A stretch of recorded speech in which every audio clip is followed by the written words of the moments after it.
Hai teman-teman, selamat datang di Keluarga Ambon Batak. Ketemu lagi dengan aku Yusni Ambarita. Di video kali ini seperti yang sudah ada di judul, kita mau bahas tentang dekontaminasi peralatan perawatan pasien dan pengendalian lingkungan di fasilitas kesehatan. Di dalam video ini teman-teman, yang terkait dengan dekontaminasi peralatan perawatan pasien dan pengendalian lingkungan di fasilitas kesehatan, kita juga membahas tentang bagaimana SOP tindakan mensterilkan alat kesehatan di Vaskes, baik itu rumah sakit ataupun di puskesmas. Kita juga membahas bagaimana alur dekontaminasi peralatan perawatan pasien, terus pengolahan limbah, baik itu limbah infeksius, non-infeksius, limbah rumah tangga. Nanti kita bakal bahas beserta warna pembungkus sampahnya, tempat sampahnya untuk benda tajam maupun benda padat, dan sebagainya teman-teman. Terus kita bahas juga bagaimana perlindungan kesehatan bagi petugas di fasilitas kesehatan, bagaimana tata laksana tertusuk jarum, dan kita belajar juga bagaimana tentang etika batuk. Nah, untuk dekontaminasi peralatan perawatan pasien ini teman-teman, ini terkait dengan pencegahan pengendalian infeksi. Jadi itu satu kesatuan. Makanya ini kita sekalian membahas teman-teman terkait dengan lingkungan bersih dan aman. Di sini juga bakal kita bahas. Untuk itu ikutin terus videonya teman-teman, jangan di-skip. Seperti biasa teman-teman, sebelum kita masuk ke latihan soal dan pembahasannya, maka kita bahas dulu materi yang terkait dengan judul tadi, yaitu tentang dekontaminasi peralatan perawatan pasien dan pengendalian lingkungan di fasilitas kesehatan. Di mana dalam judul ini, maka saling keterkaitan juga untuk pengendalian pencegahan infeksi, yaitu dengan cara melakukan prosedur perawatan pada alat kesehatan yang ada di fasilitas kesehatan, terus pengolahan limbah, dan untuk lingkungan yang bersih maupun aman di fasilitas kesehatan dan keamanan juga untuk petugas kesehatan. Untuk itu ikutin terus videonya, jangan di skip ya teman-teman. Oke teman-teman, langsung aja kita mulai. Jadi pada tahun 1968, Spalding mengusulkan 3 kategori resiko berpotensi infeksi untuk menjadi dasar pemilihan praktik atau proses pencegahan yang akan digunakan sewaktu merawat pasien. Jadi seperti sterilisasi peralatan medis, sarung tangan, dan perkakas lainnya. Adapun kategori Spalding ini teman-teman, yaitu yang pertama adalah kritikal. Kritikal ini adalah bahan dan praktik ini berkaitan dengan jaringan steril atau sistem darah sehingga merupakan risiko infeksi tingkat tertinggi. Kegagalan manajemen sterilisasi dapat mengakibatkan infeksi yang serius dan fatal. Yang kedua adalah semi kritikal.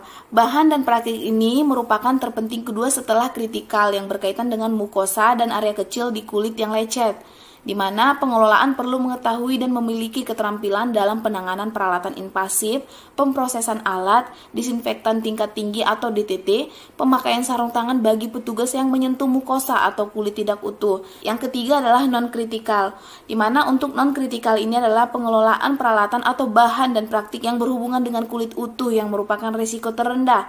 Walaupun demikian, pengelolaan yang buruk pada bahan dan peralatan non-kritikal akan dapat menghabiskan sumber daya dengan manfaat yang terbatas. Contohnya, sarung tangan steril digunakan untuk setiap kali memegang tempat sampah atau memindahkan sampah. Nah teman-teman, jadi semua yang kita bahas dari awal memang aku udah sengaja konsep gitu biar teman-teman juga gampang memahaminya. Jadi ini masih keterkaitan dengan pencegahan dan pengendalian infeksi. Maka teman-teman ingat, ini kategori Spalding itu ada 3, kritikal, semi kritikal, dan non kritikal. Dalam dekontaminasi peralatan perawatan pasien, maka dilakukan penata laksanaan peralatan bekas pakai perawatan pasien yang terkontaminasi darah atau cairan tubuh, atau pre-cleaning, cleaning, disinfeksi, dan sterilisasi, di mana dilakukan sesuai standar prosedur operasional atau SPO sebagai berikut. Yang pertama adalah rendam peralatan bekas pakai dalam air dan deterjen atau enzim, lalu dibersihkan dengan menggunakan spons sebelum dilakukan disinfeksi tingkat tinggi atau DTT atau sterilisasi. Maka sebelum dilakukan DTT teman-teman, maka rendam dulu peralatan bekas pakai dalam air dan deterjen atau enzim, lalu dibersihkan dengan menggunakan spons. Kemudian yang kedua, peralatan yang telah dipakai untuk pasien infeksius harus didekontaminasi terlebih dahulu sebelum digunakan untuk pasien lainnya. Yang ketiga, pastikan peralatan sekali pakai dibuang dan dimusnahkan sesuai dengan prinsip pembuangan sampah dan limbah yang benar. Hal ini juga berlaku untuk alat yang dipakai berulang jika akan dibuang. Yang keempat, untuk alat bekas pakai yang akan dipakai ulang setelah dibersihkan dengan menggunakan spons, di DTT dengan klorin 0,5% selama 10 menit. Kelima, peralatan non-kritikal yang terkontaminasi dapat didisinfeksi menggunakan alkohol 70%. Peralatan semi-kritikal didisinfeksi atau disterilisasi. Sedangkan untuk peralatan kritikal harus didisinfeksi dan disterilisasi. Nah, ini teman-teman paling penting diingat di antara spielding tadi, di mana untuk peralatan non-kritikal yang sudah terkontaminasi maka dilakukan dengan menggunakan didesinfeksi dengan alkohol 70%. Untuk peralatan semi-kritikal didesinfeksi dan atau disterilisasi. Nah, untuk kritikal maka harus didesinfeksi dan disterilisasi. Yang keenam, untuk peralatan yang besar seperti USG dan X-ray dapat didekontaminasi permukaannya setelah digunakan di ruang isolasi. Nah, teman-teman, ini adalah alur dekontaminasi peralatan perawatan pasien. Teman-teman bisa lihat, bisa dipahamin. Kalau nggak bisa dihafal, ya dipahamin aja, biar diingat kalau misalnya nanti keluar soal pertanyaan. Jadi, ini adalah tahapan-tahapannya, di mana diawali dengan pre-cleaning, dengan pembersihan awal menggunakan deterjen atau enzimatik, lalu dibersihkan dan ditiriskan, kemudian dilakukan sterilisasi dan disinfeksi. Untuk sterilisasi yaitu peralatan kritis, yaitu masuk dalam pembuluh darah atau jaringan tubuh. Yang kedua, disinfeksi ini bisa dilakukan dengan 2 tahap atau 2 tindakan, yaitu disinfeksi tingkat tinggi atau DTT dan disinfeksi tingkat rendah.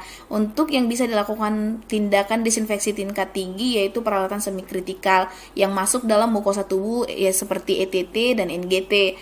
Nah, sementara untuk disinfeksi tingkat rendah, peralatan non-kritikal di mana hanya pada permukaan tubuh seperti tensimeter dan termometer. Untuk DTT ini bisa dilakukan dengan direbus atau kimiawi. Nah, pada tahap kimiawi ini tetap dilakukan pembersihan, yaitu bersihkan dengan air steril. Untuk lebih jelas teman-teman, di slide berikutnya aku bakal bahas satu persatu tahapan ini. Ikutin terus videonya. Nah, jadi adapun keterangan dari alur dekontaminasi peralatan perawatan pasien, yaitu yang ini teman-teman. Yang pertama, pembersihan awal atau pre-cleaning. Pada proses ini yaitu proses yang membuat benda mati lebih aman untuk ditangani oleh petugas kesehatan sebelum dibersihkan. Umpamanya di sini adalah untuk menginaktivasi HBP, HBC, dan HIP, dan juga untuk mengurangi. Tapi dalam proses ini teman-teman, pada proses pembersihan awal ini bukan untuk menghilangkan mikroorganismenya, tapi lebih ke mengurangi jumlah mikroorganisme yang mengkontaminasi alat tersebut. Kedua, pembersihan. Pada proses ini, teman-teman, proses yang secara fisik membuang semua kotoran, darah atau cairan tubuh lainnya dari permukaan benda mati ataupun membuang sejumlah mikroorganisme untuk mengurangi risiko bagi mereka yang menyentuh kulit atau menangani objek tersebut. Jadi di sini teman-teman seperti membersihkan alat yang ada bekas pos operasi gitu ya. Jadi darah-darah yang terpapar di alat kesehatan itu kita bersihkan, itulah pada tahap pembersihan ini. Kemudian untuk yang ketiga yaitu desinfeksi tingkat tinggi atau DTT. Di sini prosesnya untuk menghilangkan semua mikroorganisme kecuali beberapa endospora bakterial dari objek dengan merebus, menguap atau memakai disinfektan kimiawi. Yang keempat adalah sterilisasi, di mana sterilisasi ini adalah proses menghilangkan semua mikroorganisme, baik bakteria, virus, fungi, dan parasit, termasuk juga endospora menggunakan uap tekanan tinggi yaitu autoclave, panas kering atau open, sterilisasi kimiawi atau radiasi. Teman-teman yang pernah kerja di ruangan bedah atau di ruangan CSSD pasti ini udah paham dan ini udah ngerti banget tentang hal-hal seperti ini. Karena pastinya udah dipelatihan kan tentang bagaimana perawatan peralatan pasien. Sekarang kita masuk ke sterilisasi alat. Jadi untuk sterilisasi alat ini teman-teman terbagi atas 2. Yang pertama yaitu sterilisasi uap tekanan tinggi, yaitu dengan menggunakan autoclave. Di mana sterilisasi uap tekanan tinggi ini adalah metode sterilisasi yang efektif tetapi juga paling sulit untuk dilakukan secara benar. Pada umumnya, sterilisasi ini adalah metode pilihan untuk mensterilkan instrumen dan alat-alat lain yang digunakan pada berbagai fasilitas pelayanan kesehatan, di mana dengan mengatur agar suhu harus berada pada 121 derajat Celcius, terus tekanannya harus berada pada 106 kPa, terus selama 20 menit untuk alat tidak terbungkus dan 30 menit untuk alat terbungkus. Itu untuk syarat penggunaan sterilisator uap tekanan tinggi atau autoclave, teman-teman. Yang kedua adalah sterilisator panas kering atau open. Sebenarnya untuk sterilisator panas kering atau open ini baik untuk iklim yang lembab tetapi membutuhkan aliran listrik yang terus-menerus sehingga menyebabkan alat ini kurang praktis pada area terpencil atau pada daerah-daerah pedesaan yang daerah-daerah tertinggal di mana listriknya tidak aktif 24 jam. Selain itu, sterilisasi panas kering yang membutuhkan suhu lebih tinggi hanya dapat digunakan untuk benda-benda dari gelas atau logam, karena akan melelehkan bahan lainnya. Nah, untuk sterilisator panas kering atau open ini, teman-teman, cara penggunaannya adalah letakkan instrumen di open. Kemudian, panaskan hingga 170 derajat Celcius selama 1 jam dan kemudian didinginkan selama 2-2,5 jam. Tapi kalau misalnya mensterilkannya selama 2 jam, maka suhu yang digunakan adalah 160 derajat Celcius. Nah, sekarang kita ke pengendalian lingkungan. Ini yang teman-teman tunggu kan. Jadi di sini teman-teman banyak yang meminta tolong dibahas lingkungan yang bersih dan aman gitu. Jadi judulnya tentang pengendalian lingkungan ya teman-teman. Nah, jadi pengendalian lingkungan di fasilitas pelayanan kesehatan itu yang perlu diperhatikan yaitu berupa upaya perbaikan kualitas udara, kualitas air dan permukaan lingkungan, serta desain dan konstruksi bangunan dilakukan untuk mencegah transmisi mikroorganisme kepada pasien, petugas, dan pengunjung. Jadi di sini teman-teman kenapa judulnya pengendalian lingkungan? Karena memang tujuannya adalah untuk pencegahan pengendalian infeksi juga tujuan dari pengendalian lingkungan ini. Jadi tadi untuk pengendalian lingkungan yang perlu diperhatikan adalah kualitas udara. Masing-masing aku jelasin ya teman-teman. Dalam pengendalian kualitas udara ini teman-teman tidak dianjurkan melakukan fogging dan sinar ultraviolet untuk kebersihan udara kecuali dry mist dengan H2O2 dan penggunaan sinar UV untuk terminal dekontaminasi ruangan pasien dengan infeksi yang ditransmisikan melalui airborne. Yang kedua untuk kualitas air. Jadi seluruh persyaratan kualitas air harus dipenuhi baik menyangkut baunya, rasanya, warnanya, dan susunan kimianya, termasuk debitnya sesuai ketentuan peraturan perundangan mengenai syarat-syarat dan pengawasan kualitas air minum dan mengenai persyaratan kualitas air minum. Jadi teman-teman, ada perundang-undangan yang mengatur tentang bagaimana kualitas air bersih, di mana tidak berbau, tidak ada rasa, tidak ada warna, dan lain sebagainya. Kalau teman-teman yang ahli kesehatan lingkungan pasti ngerti apa itu dinyatakan kualitas air yang bersih. Kemudian yang ketiga permukaan lingkungan. Jadi teman-teman untuk permukaan lingkungan ini tidak dianjurkan untuk menggunakan karpet di ruang perawatan dan menempatkan bunga segar, tanaman pot, bunga plastik di ruangan perawatan itu tidak dianjurkan karena bisa menyebabkan infeksi. Padahal tujuannya adalah untuk pengendalian pencegahan infeksi kan, makanya dilarang atau tidak dianjurkan penggunaan ini. Kemudian untuk pembersihan permukaan dapat dipakai dengan klorin 0,05% atau H2O2 0,5 sampai dengan 1,4%. Bila ada cairan tubuh maka menggunakan klorin 0,5%. Ini diingat teman-teman, diperhatikan jangan sampai yang ditanya bagaimana persyaratan kualitas air untuk pengendalian lingkungan gitu kan. Jadi seenggaknya teman-teman bisa paham ini dulu. Kemudian untuk desain dan konstruksi bangunan. Nah, di sini untuk desain dan konstruksi bangunan teman-teman harus lantainya datar atau rata karena mencegah terjadinya kecelakaan kerja, baik itu kecelakaan pada pasien maupun kecelakaan kerja pada petugas. Kelima, luas ruangan yang tersedia. Jadi ada 3 pembagian untuk diperhatikan pada luas ruangan ini teman-teman. Yang pertama adalah ruang rawat pasien disarankan mempunyai luas lantai bersih antara 12 sampai dengan 16 meter persegi per tempat tidurnya. Kemudian, ruang rawat intensif dengan modul kamar individual atau kamar isolasi luas lantainya 16 sampai dengan 20 meter persegi per kamarnya. Kemudian yang ketiga, rasio kebutuhan jumlah tempat duduk di ruang tunggu bagi pengunjung pasien adalah 1 tempat tidur pasien sama dengan 1 sampai dengan 2 tempat duduk. Yang keenam, jumlah jenis pemeriksaan dan prosedur di mana di sini ketersediaan alat medis sesuai dengan kebutuhan yang ditangani atau sesuai dengan kebutuhan penyakit yang ditangani. Jadi setiap rumah sakit harus menyediakan alat-alat pemeriksaan maupun alat-alat pelayanan kesehatan sesuai dengan penyakit yang dilayani dalam rumah sakit itu maupun di dalam puskesmas. Jadi setiap fasilitas kesehatan diharapkan tersedia alat yang dibutuhkan sesuai dengan penyakit yang ditangani gitu maksudnya teman-teman. Yang ketujuh, persyaratan teknis komponen lantai, dinding, dan langit-langit. Di mana di sini teman-teman diperhatikan bagaimana warna lantainya, komponen lantainya, jadi itu dipertimbangkan. Nah, tujuannya adalah kalau misalnya rumah sakit itu membuat lantai yang dari lantai gelap, maka kita nggak tahu nih, dengan kasat mata kita nggak bisa melihat bahwa ada nggak tumpahan cairan tubuh pasien di lantai tersebut.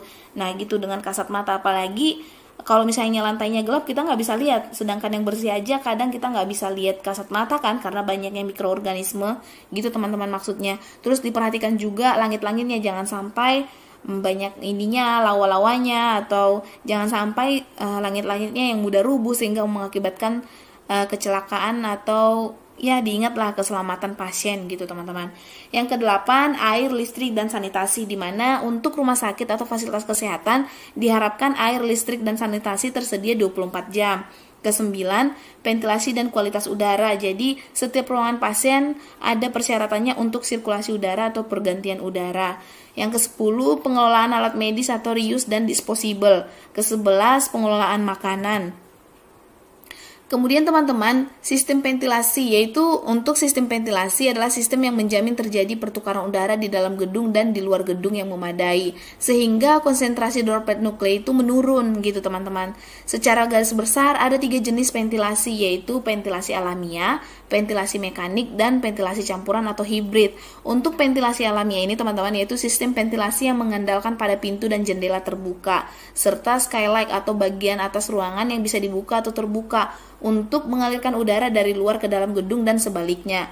Jadi sebaiknya menggunakan ventilasi alami dengan menciptakan aliran udara silang atau cross ventilation, dan perlu dipastikan arah angin yang tidak membahayakan petugas maupun pasien lain. Yang kedua, ventilasi mekanik. Ventilasi mekanik ini adalah sistem ventilasi yang menggunakan peralatan mekanik untuk mengalirkan dan mensirkulasi udara di dalam ruangan secara paksa untuk menyalurkan atau menyedot udara ke arah tertentu sehingga terjadi tekanan udara positif dan negatif, termasuk exhaust fan, kipas angin berdiri atau standing fan atau duduk. Jadi teman-teman, untuk ventilasi mekanik ini contohnya adalah kayak exhaust fan itu teman-teman, kipas angin berdiri dan tempat duduk. Biasanya ada juga ini ya. Bukan membeda-bedakan, tapi aku lihat di rumah sakit juga seperti itu, tergantung kelasnya. Ada yang pakai AC, ada yang pakai exhaust fan, ada yang pakai kipas angin gitu. Tergantung rumah sakitnya dan tergantung kelasnya. Yang ketiga, ventilasi campuran atau hibrid. Jadi untuk ventilasi campuran ini adalah sistem ventilasi alamiah ditambah dengan penggunaan peralatan mekanik untuk menambah efektivitas penyaluran udara. Kemudian kita sekarang masuk ke pengelolaan limbah. Tadi kita udah bahas pengendalian infeksi, kita udah bahas untuk perawatan peralatan pasien teman-teman. Sekarang ke pengelolaan limbah. Yang pertama adalah resiko limbah. Rumah sakit dan fasilitas pelayanan kesehatan lain sebagai sarana pelayanan kesehatan adalah tempat berkumpulnya orang sakit maupun sehat. Dapat menjadi tempat sumber penularan penyakit serta memungkinkan terjadinya pencemaran lingkungan dan gangguan kesehatan, juga menghasilkan limbah yang dapat menularkan penyakit. Jadi teman-teman, rumah sakit itu adalah tempat-tempat orang sakit maupun tempat orang yang sehat. Tapi orang sehat pun kalau datang ke rumah sakit bisa terpapar, terkena infeksi nosokomial sehingga mengakibatkan penularan penyakit. Jadi harus diperhatikan juga limbahnya, jangan sampai limbah itu yang mengakibatkan kita tertular penyakit gitu. Untuk menghindari risiko tersebut, maka diperlukan pengelolaan limbah di fasilitas pelayanan kesehatan. Adapun jenis limbah fasilitas pelayanan kesehatan harus mampu melakukan minimalisasi limbah, yaitu upaya yang dilakukan untuk mengurangi jumlah limbah yang dihasilkan dengan cara mengurangi bahan atau reduce, menggunakan kembali limbah atau reuse, dan daur ulang limbah atau recycle. Nah ini teman-teman, jenis wadah dan label limbah medis padat sesuai dengan kategorinya. Kalau bisa ini teman-teman dipahamin dan diingat, karena pengalaman aku waktu ujian SKB keperawatan keluar 2 atau 3 soal tentang yang ditanyakan warna untuk kategori limbah infeksius dan sangat infeksius dan limbah rumah tangga, kayak gitu warna-warnanya. Oke, langsung aja teman-teman. Yang pertama, untuk kategori radioaktif, maka syarat untuk warna kontainer atau kantong plastiknya itu warna merah dengan lambang seperti ini, dimana kantong box timbal dengan simbol radioaktif. Kemudian untuk limbah sangat infeksius, dimana menggunakan warna kontainer atau kantong plastik warna kuning. Nah, untuk lambangnya seperti ini, dimana syarat untuk kantongan plastik atau warna kontainer ini harus kantong plastik yang kuat, anti bocor, atau kontainer yang dapat disterilisasi dengan autoclave. Kemudian untuk limbah infeksius, patologi dan anatomi menggunakan warna plastik kuning, lambangnya seperti ini.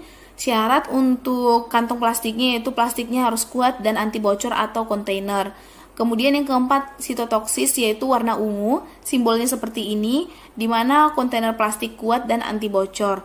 Yang kelima, limbah kimia dan farmasi, di mana menggunakan kantong plastik atau kontainer dan digunakan dengan warna coklat. Jadi teman-teman, adapun tujuan dari pengelolaan limbah itu, yang pertama adalah untuk melindungi pasien, petugas kesehatan, pengunjung, dan masyarakat sekitar fasilitas pelayanan kesehatan dari penyebaran infeksi dan mencegah untuk terjadinya cedera. Yang kedua, membuang bahan-bahan berbahaya yaitu sitotoksik, radioaktif, gas, limbah infeksius, limbah kimiawi, dan farmasi dengan aman. Nah, maksudnya teman-teman, tujuan dari pengelolaan limbah ini ya untuk mencegah penularan tadi. Makanya harus dilakukan pencegahan pengendalian infeksi dengan cara pengelolaan limbah salah satunya. Terus untuk mencegah juga infeksi kepada orang-orang yang di sekitar pelayanan kesehatan atau pelayanan fasilitas kesehatan. Dan untuk mencegah terjadinya cedera juga ya teman-teman.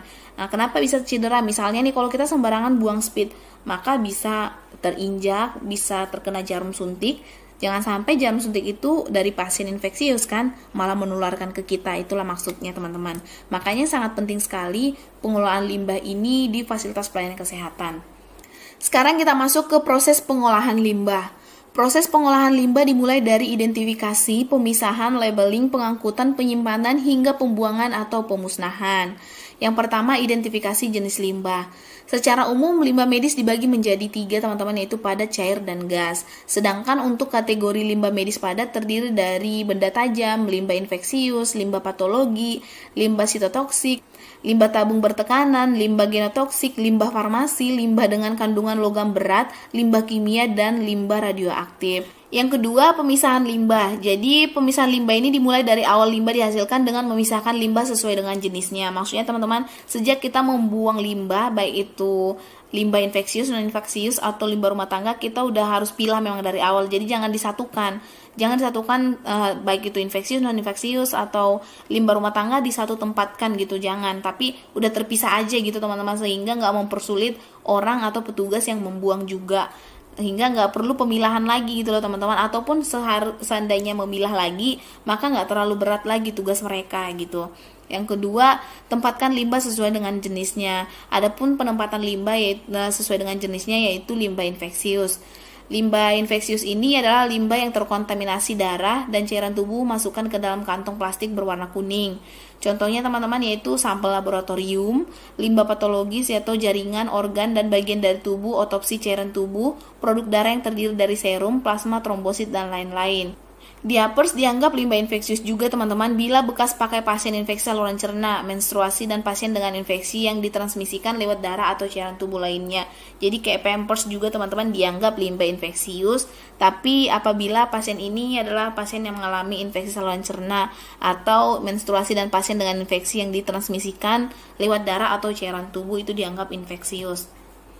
Kemudian limbah non-infeksius, di mana limbah yang tidak terkontaminasi darah dan cairan tubuh.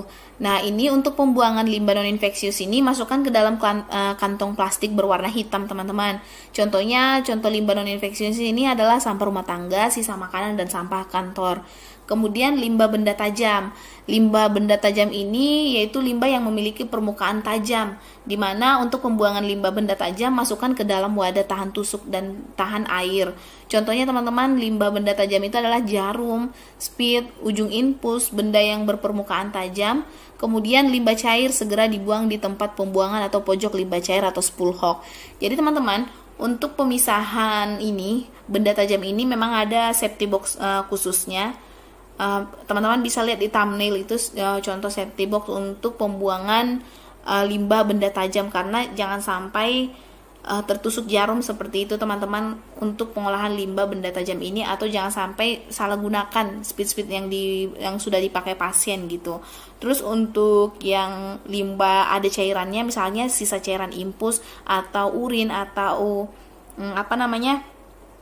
cairan NGT itu dibuangnya itu di limbah itu kan masuknya ke limbah cair, jadi dibuangnya di spool hog. Tapi ada juga prosedurnya, itu tergantung dari rumah sakit tersebut. Kalau di tempat aku kerja dulu ya, untuk pembuangan cairan tubuh pasien seperti limbah dari NGT atau urin dibuang memang di pojok, terus di ruangan spool hog gitu.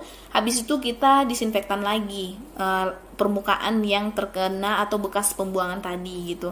Tapi mungkin disesuaikan dengan prosedur yang ada di tempat fasilitas kesehatan tersebut. Yang ketiga, wadah tempat penampungan sementara limbah infeksius berlambang biohazard, yaitu wadah limbah di ruangan. Yang pertama harus tertutup, mudah dibuka dengan menggunakan pedal kaki. Ketiga, bersih dan dicuci setiap hari. Keempat, terbuat dari bahan yang kuat, ringan, dan tidak berkarat. Kelima, jarak antara wadah limbah 10-20 meter. Diletakkan di ruangan tindakan dan tidak boleh dibawa tempat tidur pasien. Keenam, ikat kantong plastik limbah jika sudah terisi 3/4 penuh. Jadi nggak sampai penuh teman-teman, 3/4 udah bisa dibuang. Kemudian keempat, pengangkutan. Pengangkutan limbah harus menggunakan troli khusus yang kuat, tertutup, dan mudah dibersihkan. Tidak boleh tercecer. Petugas menggunakan APD ketika mengangkut limbah. Lift pengangkut limbah berbeda dengan lift pasien. Bila tidak memungkinkan, atur waktu pengangkutan limbah.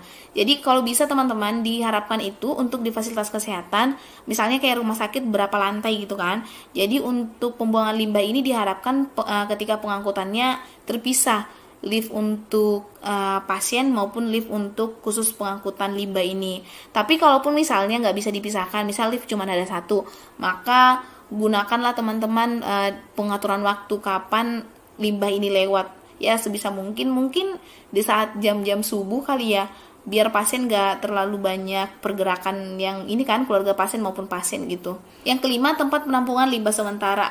Tempat penampungan sementara atau TPS limbah sebelum dibawa ke tempat penampungan akhir pembuangan. Kemudian tempatkan limbah dalam kantong plastik dan ikat dengan kuat. Lalu beri label pada kantong plastik limbah. Setiap hari limbah diangkat dari TPS minimal 2 kali sehari. Lalu mengangkut limbah harus menggunakan kereta dorong khusus. Kereta dorong yang harus kuat, mudah dibersihkan, tertutup limbah, tidak boleh ada yang tercecer. Lalu gunakan APD ketiga menangani limbah. TPS harus di area terbuka, terjangkau oleh kendaraan, aman dan selalu dijaga kebersihannya dan kondisi kering. Keenam, pengolahan limbah. Apa saja yang perlu diperhatikan untuk pengolahan limbah ini, teman-teman? Yang pertama, limbah infeksius dimusnahkan dengan insenerator. Kedua, limbah non-infeksius dibawa ke tempat pembuangan akhir atau TPA. Yang ketiga, limbah benda tajam dimusnahkan dengan insenerator. Terus limbah cair dibuang ke spool hog. Limbah feses, urin, darah dibuang ke tempat pembuangan atau pojok limbah ataupun spool hog.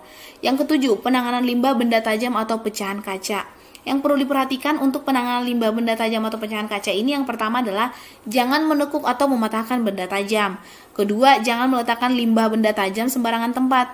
Ketiga, segera buang limbah benda tajam ke wadah yang tersedia tahan tusuk, tahan air, dan tidak bisa dibuka lagi. Yaitu kayak safety box, seperti safety box itu loh teman-teman. Kemudian yang keempat, selalu buang sendiri oleh si pemakai. Kelima, tidak menyarungkan kembali jarum suntik habis pakai atau recapping. Kemudian, wadah benda tajam diletakkan dekat lokasi tindakan. Kemudian, bila menangani limbah pecahan kaca, gunakan sarung tangan rumah tangga. Nah, kemudian teman-teman perhatikan wadah penampungan limbah benda tajam. Apa saja yang perlu diperhatikan pada penampungan limbah benda tajam ini? Yang pertama adalah tahan bocor dan harus tahan tusukan. Kemudian harus mempunyai pegangan yang dapat dijinjing dengan satu tangan. Ketiga, mempunyai penutup yang tidak dapat dibuka lagi. Keempat, bentuknya dirancang agar dapat digunakan dengan satu tangan. Kelima, ditutup dan diganti setelah 3/4 bagian terisi dengan limbah. Kemudian keenam, ditangani bersama limbah medis. Nah, ketujuh ini teman-teman kita fokus untuk pembuangan benda tajamnya. Nah, jadi diperhatikan juga untuk pembuangan benda tajam. Yang perlu diperhatikan adalah wadah benda tajam merupakan limbah medis dan harus dimasukkan ke dalam kantong medis sebelum diinsinerasi. Kemudian, idealnya semua benda tajam dapat diinsinerasi, tetapi bila tidak mungkin dapat dikubur dan dikaporisasi bersama limbah lainnya. Apapun metode yang digunakan haruslah tidak memberikan kemungkinan perlukaan. Sekarang kita masuk ke perlindungan kesehatan petugas. Jadi teman-teman, untuk membahas tentang perlindungan kesehatan petugas ini sebenarnya luas, tapi di sini kita berfokus pada tata laksana pajanan saja, di mana bagaimana penanganan kalau misalnya petugas kesehatan itu ketika memberikan pelayanan kesehatan, misal tertusuk jarum atau terpercik cairan tubuh pasien yang terinfeksi ataupun lain sebagainya. Yuk kita bahas satu persatu. Yang pertama, tata laksana pajanan, di mana tujuan dari tata laksana pajanan ini adalah untuk mengurangi waktu kontak dengan darah, cairan tubuh atau jaringan sumber pajanan, dan untuk membersihkan dan melakukan dekontaminasi tempat pajanan. Adapun tata laksananya adalah yang pertama, teman-teman ini kalau bisa diingat, yang pertama adalah bila tertusuk jarum, segera bilas dengan air mengalir dan sabun atau cairan antiseptik yang bersih. Yang kedua, bila darah atau cairan tubuh mengenai kulit yang utuh tanpa luka atau tusukan, cuci dengan sabun dan air mengalir. Yang ketiga, bila darah atau cairan tubuh mengenai mulut, ludahkan dan kumurkan dengan air beberapa kali. Keempat, bila terpercik pada mata, cucilah mata dengan air mengalir atau irigasi dengan posisi kepala miring ke arah mata yang terpercik. Kelima, bila darah memercik ke hidung, hembuskan keluar dan bersihkan dengan air. Keenam, bagian tubuh yang tertusuk tidak boleh ditekan dan dihisap dengan mulut. Ingat ini teman-teman, jadi bagian tubuh yang tertusuk yang tidak boleh dilakukan penekanan atau dihisap dengan mulut. Sekarang kita masuk ke tata laksana pajanan bahan infeksius di tempat kerja. Jadi ada beberapa langkah. Yang pertama teman-teman itu langkah cuci, di mana tindakan darurat pada bagian yang terpajan seperti tersebut di atas. Maksudnya kalau misalnya teman-teman terpajan bahan infeksius di tempat kerja seperti yang kita bahas tadi yang keenam itu teman-teman, misalnya kalau tertusuk jarum maka teman-teman langsung lakukan cuci tangan di air yang mengalir. Terus kalau misalnya terpapar cairan di mata, maka lakukan irigasi. Seperti itu yang dimaksud dari tindakan darurat pada bagian yang terpajan seperti tersebut di atas. Itu maksudnya teman-teman. Yang kedua, setiap pajanan dicatat dan dilaporkan kepada yang berwenang, yaitu atasan langsung dan komite PPI atau K3. Dimana teman-teman kalau misalnya sudah dilakukan pertolongan pertama darurat itu, terus teman-teman langsung melapor ke atasan teman-teman, nanti atasan langsung yang akan melapor ke komite PPI atau K3. Kemudian laporan tersebut sangatlah penting untuk menentukan langkah berikutnya. Memulai dari P3 sebaiknya secepatnya kurang dari 4 jam dan tidak lebih dari 72 jam. Karena kalau setelah 72 jam baru dilaporkan teman-teman, maka itu tidak dianjurkan karena sudah tidak efektif lagi untuk pencegahan pengendalian infeksinya. Langkah kedua, telaah pajanan. Untuk telaah pajanan ini yang pertama diperhatikan adalah pajanannya, di mana pajanan yang berisiko penularan infeksi adalah perlukaan kulit, pajanan pada selaput mukosa, pajanan melalui kulit yang luka. Kemudian perhatikan bahan pajanan. Bahan yang memberikan risiko penularan infeksi itu adalah darah, cairan bercampur darah yang kasat mata, terus cairan yang potensial terinfeksi seperti cairan sperma, kemudian cairan vagina, kemudian cairan pleura, cairan cerebrospinal, dan cairan lainnya. Ketiga, status infeksi. Status infeksi sumber pajanan bila belum diketahui dilakukan pemeriksaan. Jadi misalnya pemeriksaan HBsAg untuk hepatitis B, pemeriksaan anti HCP untuk hepatitis C, dan pemeriksaan anti HIV untuk HIV. Keempat, kerentanan. Tentukan kerentanan orang yang terpajan dengan cara pernahkah mendapatkan vaksin hepatitis B, pernahkah mendapatkan pemeriksaan anti HCP atau untuk hepatitis C, terus apakah pernah terkena infeksi HIV, seperti itu teman-teman ditanyakan. Nah, kemudian teman-teman kita ke langkah dasar tata laksana klinis P3HIP pada kasus kecelakaan kerja. Di mana teman-teman yang perlu dilakukan yaitu yang pertama menetapkan memenuhi syarat untuk P3HIP atau P3 harus diberikan secepat mungkin setelah pajanan dalam 4 jam pertama dan tidak boleh lebih dari 72 jam setelah terpajan. Kedua, memberikan informasi singkat mengenai HIP untuk mendapatkan persetujuan atau informed consent. Ketiga, memastikan bahwa korban tidak menderita HIP dengan melakukan tes HIP terlebih dahulu.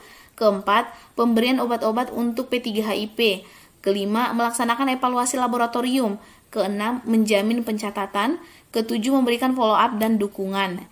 Sekarang kita masuk ke praktik menyuntik yang aman. Jadi teman-teman, untuk praktik menyuntik yang aman ini, pakailah speed dan jarum suntik steril sekali pakai untuk setiap suntikan. Ini berlaku juga pada pengguna pil multidose untuk mencegah timbulnya kontaminasi mikroba saat obat dipakai pada pasien lain. Terus jangan lupa membuang speed dan jarum suntik bekas pakai ke tempatnya dengan benar. Nah, sekarang kita ke kewaspadaan berdasarkan transmisi. Adapun jenis kewaspadaan berdasarkan transmisi, teman-teman terbagi atas 5. Yang pertama adalah melalui kontak, kedua melalui droplet, ketiga melalui udara atau airborne precautions, keempat melalui common facial yaitu makanan, air, obat, alat, dan peralatan.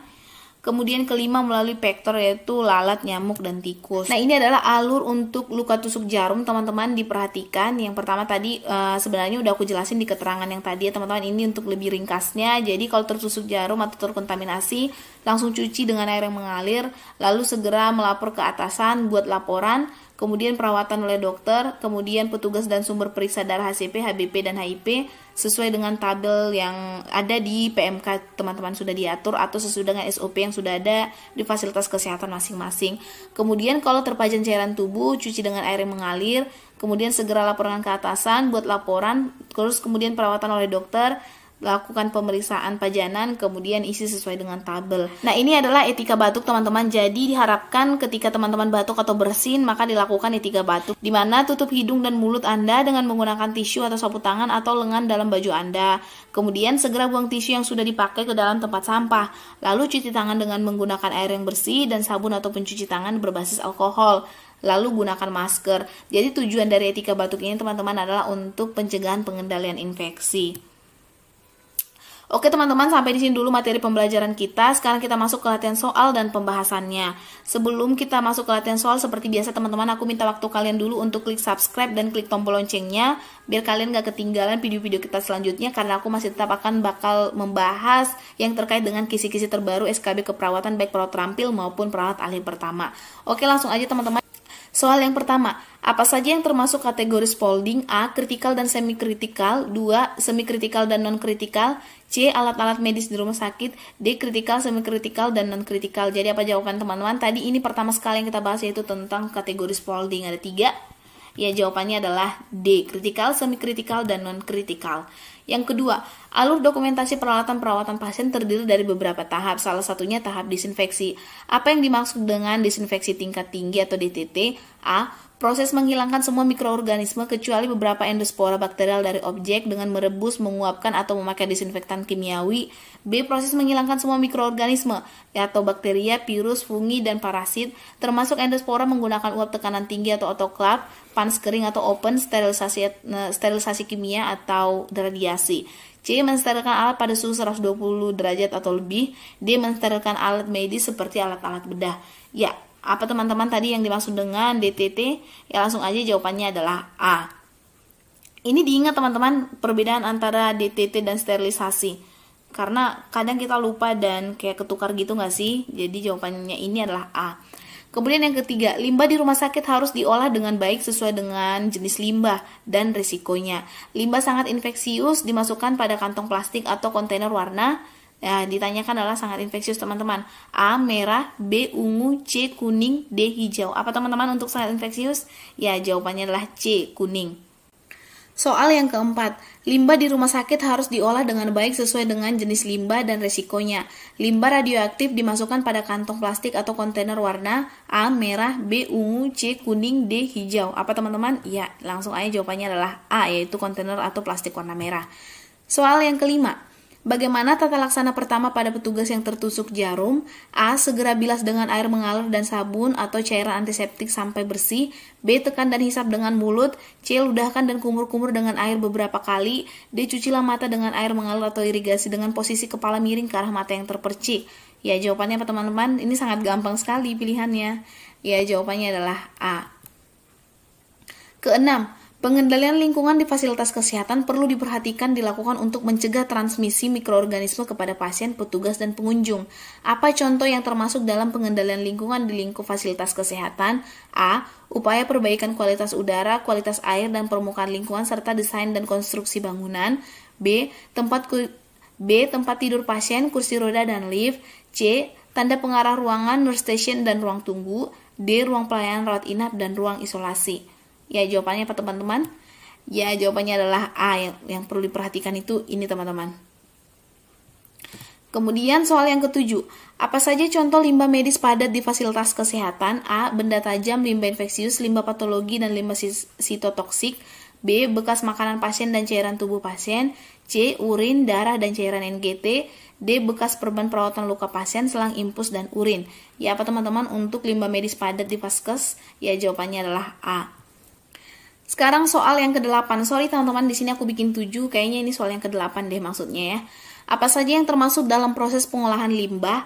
A. Penandaan, pemisahan, dan pembakaran. B. Identifikasi, pemisahan, labeling, pengangkutan, penyimpanan, hingga pembuangan dan pemusnahan. C. Pencatatan, pelaporan, pemusnahan, dan evaluasi. D. Pemilihan, pemusnahan, dan pelaporan. Apa teman-teman untuk yang termasuk dalam proses pengolahan limbah? Ya, jawabannya adalah B. Kemudian soal yang terakhir teman-teman, berapa luas lantai bersih ruang rawat pasien per tempat tidur yang disarankan untuk pengendalian lingkungan di fasilitas kesehatan? A. 10 meter persegi, B. 11 sampai dengan 12 meter persegi, C. 12 sampai dengan 14 meter persegi, D. 12 sampai dengan 16 meter persegi. Apa teman-teman? Berapa tadi? Ya, jawabannya adalah D. 12 sampai dengan 16 meter persegi. Oke teman-teman, sampai di sini dulu video kita kali ini. Di video selanjutnya aku masih tetap bakal membahas terkait dengan kisi-kisi terbaru keperawatan, baik itu perawat terampil maupun perawat ahli pertama. Jadi jangan lupa subscribe dan klik tombol loncengnya biar kalian gak ketinggalan video-video kita selanjutnya. Buat teman-teman yang udah subscribe dan udah nontonin video-video dari kita, terima kasih buat dukungan kalian. Jaga kesehatan kalian. Buat teman-teman yang mau berjuang ujian SKB keperawatan ini, semoga kalian lulus semua. Jangan bosan untuk belajar, semangat berprestasi, semangat menuntut ilmu, dan semoga sukses semua. Sampai ketemu di video selanjutnya teman-teman, dan bye-bye.